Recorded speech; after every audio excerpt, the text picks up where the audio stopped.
नमस्कार दोस्तों, मैं हूं शकील प्रेम और हाजिर हूं आज अपने एक नए एपिसोड के साथ। जिज्ञासाएं सवालों को जन्म देती हैं। सवाल जिंदगी को जीने की वजह तय करते हैं और बेवजह की जिंदगी लाश बन जाती है। इसलिए हम तभी तक जिंदा हैं जब तक हमारे भीतर जिज्ञासाएं जिंदा हैं। मनुष्यता का अस्तित्व जिज्ञासाओं से ही शुरू होता है। मनुष्य ने विकास के किसी पड़ाव पर जिज्ञासाओं का दामन थामा, तब उसके सामने कुछ प्रश्न खड़े हुए। खानाबदोश मनुष्य के लिए भोजन और सुरक्षा से जुड़े ये प्रश्न मामूली ही थे और इन्हीं मामूली से प्रश्नों ने मनुष्य को सामाजिक बना दिया। भोजन और सुरक्षा के लिए सामाजिकता जरूरी थी और सामाजिकता के लिए भाषा जरूरी थी। संकेतों में जब शब्द जुड़े तो संवाद बने, संवाद से बनी बोली और बोली ने जब आकार लिया तब भाषा बन गई। भाषा के साथ मनुष्य की सभ्यताओं ने विकास किया और सभ्यताओं ने अपनी जिज्ञासाओं को कल्पनाओं में तलाश किया।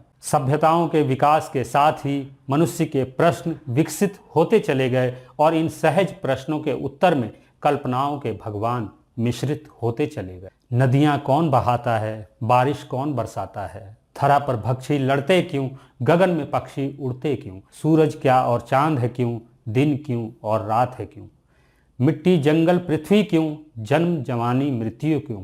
मनुष्य ने अटकलें लगाईं मगर इन प्रश्नों के उत्तर ज्ञात ना हो पाए।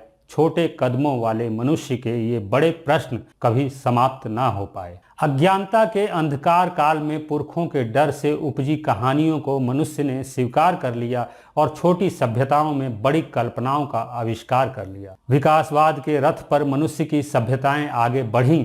सभ्यताओं के साथ ही मनुष्य की जिज्ञासाएं भी परवान चढ़ीं और इन्हीं जिज्ञासाओं को शांत करने के लिए मनुष्य ने देवी देवताओं की कल्पनाएं गढ़ी और फिर इन कल्पनाओं की कोख से मजहबों का जन्म होने लगा और मजहबों के आगे नतमस्तक होकर मनुष्य अपनी सहज बुद्धि खोने लगा। कल्पनाएं परंपरा बन गई, परंपराएं संस्कार का हिस्सा हो गईं। सभ्यताएं मरती रहीं मगर संस्कार जीवित रहे, विचार मरते गए मगर विकार जीवित रहे। संस्कारों के इन विकारों ने उन्मुक्त विचारों के प्रवाह को अवरुद्ध कर दिया और धर्मों ने विचारों से उत्पन्न जिज्ञासाओं को अशुद्ध कर दिया। धर्म ने विकासवाद का साथ छोड़ दिया और मनुष्य ने विकास के विरुद्ध खड़े धर्म से नाता जोड़ लिया। एक ईश्वर के नाम पर सैकड़ों पंथ बने। इन पंथों के नाम पर लाखों पीर महात्मा संत बने। पीर महात्मा संतों ने अपने अपने पंथों को सच्चा साबित करने के लिए असंख्य ईश्वरीय ग्रंथों का निर्माण कर डाला। इस तरह मनुष्य की बुद्धि पर पंथ प्रभावी हो गए और विकासशील विचारों पर ईश्वरीय ग्रंथ हावी हो गए। वे लोग जो परंपराओं को तोड़ना जानते थे, वे रूढ़ हो चुके विचारों को छोड़ना जानते थे। वे लोग जो पीर महात्मा और संतों के झांसे से बच गए, ज्ञान विज्ञान के रास्ते पर चलते हुए इतिहास रच गए। वे लोग जिन्होंने ग्रंथों की गप्पबाजी को मानने से इनकार किया, उन्होंने ही शोध परीक्षण और आविष्कार किया। वे लोग जो भीड़ से अलग सोच रख सके, दुनिया को स्वर्ग बनाने के लिए नए नए खोज कर सके। इन महान लोगों ने स्वयं से अपने सवालों की खोज शुरू की और खोजते चले गए। खोज खोज में ही इन्होंने दुनिया बदल दिया। बुद्ध ने सृष्टि में घटने वाली घटनाओं के पीछे के कारणों को ढूंढा और प्रतीत समुत्पाद का सिद्धांत दुनिया को दिया। क्रिया है तो कारण है। प्रकृति की प्रत्येक घटना पूर्व की किसी क्रिया का परिणाम है और पूर्व में हुई क्रिया के पीछे भी कोई कारण विद्यमान है। सृष्टि में अकारण कुछ भी नहीं और इस सृष्टि का संचालक कोई नहीं। जिज्ञासाओं के जीवंत रहने से ही विचारों का प्रवाह चलता है और विचारों के प्रवाह पर ही समय निरंतर बदलता है।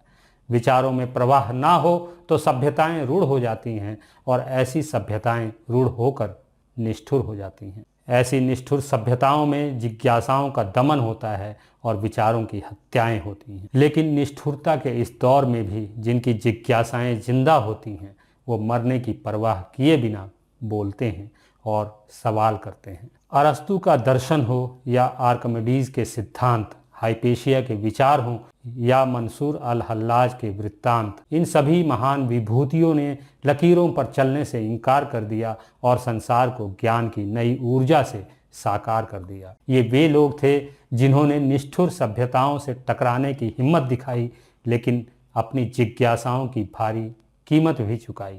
अरस्तु को जहर पीना पड़ा, आर्किमिडीज का सर तन से जुदा हुआ, हाइपेशिया को भीड़ ने मारा और मंसूर को दर्दनाक मौत मिली। कोपरनिकस को देश से निकलना पड़ा, गैलीलियो को जेल हुई और ब्रूनो को जिंदा जला दिया गया। आज हम जो कुछ भी जानते हैं, पढ़ते हैं, लिखते हैं, बोलते हैं, ये ऐसे ही युग पुरुषों का वरदान है जिन्होंने निष्ठुर सभ्यताओं में यातनाएं सही मगर अपनी जिज्ञासाओं का साथ ना छोड़ा। विज्ञान और तकनीक के जिन सिद्धांतों पर ये दुनिया आज चल रही है, ये उन्हीं महान विभूतियों की देन है जो खुद मर गए लेकिन अपनी जिज्ञासाओं को मरने ना दिया।